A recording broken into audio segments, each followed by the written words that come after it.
We are talking The Queen of Black Magic. This is actually an Indonesian movie. I'm not going to try and pronounce the Indonesian equivalent of the names. I'll just butcher it. And I'm probably going to butcher the director here. And that is Kimo Stambol. And this one stars Ario Bayu as Hanif, who's our main character here. And this is actually a semi remake of a 1981 Indonesian film of the same name.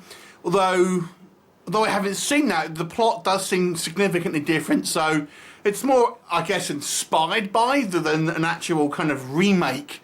But there are, I think, elements here that are, current within both films. But what is the story? Well, it focuses on this family. Hanif is an adult man who has a wife and 3 kids, and he was raised in an orphanage. And he is going back to the orphanage, he's bringing his family, and he's going there to see his adopted father, who is on his deathbed, and he is joined by essentially members of his family, adopted family. There's 3 other, I think there's 3 other guys and their wives, and these are guys who are all adopted, but they refer to each other as uncle and everything. So we have a mass of people descending on this particular orphanage, to see this guy who's died, the patriarch, so to speak, of this particular adopted family. However, whilst they're there is an accident on the road. Hanif accidentally hits something. What it is, you'll have to obviously watch the movie to find out. But when he gets to this orphanage, strange things start to happen. There may well be some type of entity presence which has dark intent, and secrets from the past will be revealed. Anyway, that's as far as I'll say on the plot here. So let's talk about, first of all, what works. I actually enjoyed this one. This was a pretty good horror movie with an interesting twisty-turny plot. But I feel sometimes I feel when you watch stuff, foreign movies here in the Western stuff, English-speaking countries, sometimes stuff gets lost in translation, and films that do have some of a winding plot, stuff can sometimes get missed. But I've got to say, I think this movie translates really well. I watched it subtitled, but I was never confused or unsure about what was going on, even though there are a hell of a lot of characters and there's quite a few reveals within the movie itself. So I think the actual story itself is pretty solid. Now, there are some definite horror elements here. It plays somewhat like a mystery, because as the film progresses, certain things are revealed.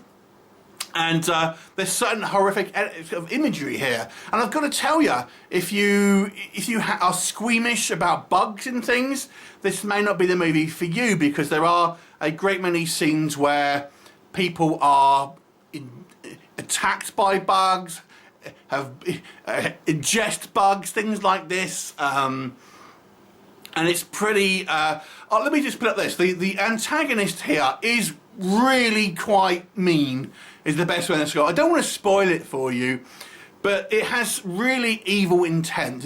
It not only just wants to kill, it wants to torture. And it doesn't care who it tortures. Let me just say that. So you do get some quite somewhat graphic scenes of even kids getting tortured. Now, the movie isn't... it's explicit to a point. We'll come on to why I say to a point in just a moment, but the perceived violence being portrayed is, and there's some other dark stuff which is revealed. It goes into some quite dark subject matter here. I actually quite liked our cast as well. I thought they were very authentically Indonesian, the way they greet people and their mannerisms and stuff like that. So it feels a little different to British or American fare that we watch here. But nonetheless, you still feel these characters are quite relatable, and we have these, I guess, 4 brothers, adopted brothers, all who have a good relationship with one another, but are definitely different in a lot of ways. And the star of the show for me was this young boy who is like the youngest member of the cast, and he's like this very inquisitive child who isn't afraid to put his foot in his mouth, so to speak. And I just thought his character was adorable, to be honest, and has probably some of the most fun scenes. Where this movie lets itself down a little bit is some of the effects work. Now, as I've mentioned, I think the movie, it does have some fairly explicit ideas in regards to some of its horror scenes. However, it's undercut by a lot of the effects are done via CGI rather than through practical. And in doing so, it really loses some of the edge here. I mean, I don't want to kind of give away really any plot points, but let's just, for example, there's this one guy where all these insects crawl into his face and then they're going to crawl back out again and his eye pops out. And it would have been gross if it was practical effects, but it's done CGI, not to a brilliant standard, and therefore looks kind of cartoony. So it really does, it really sort of, unfortunately, undercuts a lot of the impact that it would have had. The only other thing I would say is there's such a large cast here, that you have so many kind of protagonists to a point, you kind of lose who's who to a certain degree, and there's so many people to keep track of. You sometimes forget people are even in the film, and oh yeah, there's that person again.